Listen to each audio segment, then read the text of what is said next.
Nagsisisi si Pangulong Bongbong Marcos sa utos na i-delay ang EDSA Rehabilitation Program. Kasabay niyan, ipinaliwanag ng Pangulo ang desisyon na magpatupad ng 50% discount sa single journey tickets ng mga estudyanteng pasahero ng LRT at MRT. Epektibo na ito ngayong araw kahit pa weekend o holiday. Ang aming exclusive interview sa report na ito. Siksikan kapag rush hour at minsan nagkakaaberya pa. Dahil dito, nabansagang mandirigma noon ang mga mananakay ng MRT.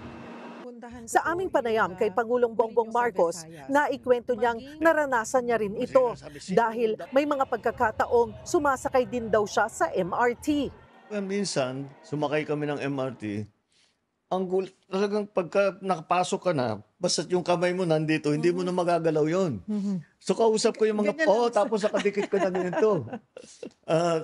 Kinakausap ko yung mga pasahero. Sabi, sir, ganyan talaga yan araw-araw. Alam ko, napaka-init, napaka-crowd. Sa kabila nito, aminado ang Pangulo, pinaka-practical na solusyon talaga sa traffic, ang tren. Dahil dito, iniutos niyang alisin ang lahat ng cause of delay sa tren, gaya ng mabagal na security check. Iginiit din niya ang cashless payment.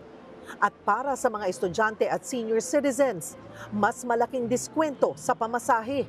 We are studying na yung estudyante mabigyan ng malaking diskwento. Kasi I said, everywhere I go, ang senior at saka student, may diskwento malaki. 50%, ganun. Kasi ngayon 20% ang ina-apply po ngayon. Oo. Walang pera ang estudyante usually. Yung mga matatanda ko, kaunti lang ang hawak nilang pera.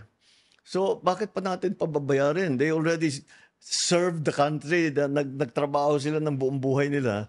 Dapat naman pagbigyan natin ng konting benepisyo, di ba? Yun nga lang, may ilang mga bagay din daw na hindi muna mapagbibigyan ng Pangulo.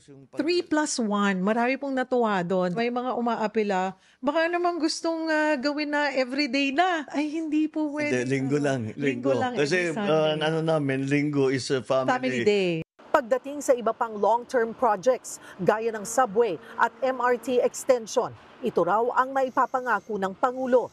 We will start to see the completion of some of the phases by late this year, next year. Pero wala raw pagsisisi ang Pangulo na ipinadelay ang EDSA Rehabilitation Project dahil ayaw niyang umabot ito ng 2 taon. Ang utos niya sa DPWH, DOTR at MMDA, planuhin na matapos ito sa loob lamang ng 6 na buwan. Hindi ko matanggal-tanggal sa pag-iisip ko yung nasa kotse ka, nasa EDSA, makikita mo alas 12 na ng gabi. Ang haba pa ng pila, nag-aantay ng bus. Tapos yun, pag uwi nun, gigising na alas 4 yun. Magtaantay na naman ng bus para makapasok na alas 7, alas 8. Yun na nga. Sinasabi, hindi pwedeng ganyan. Napakahirap na. Dadagdagan pa natin ng kahirapan. I'm very happy with my decision. Kasi mukhang kakayanin na hindi 2 taon 2 years ng pagdudusa. Hindi mo naman pwedeng gawin sa tao yun.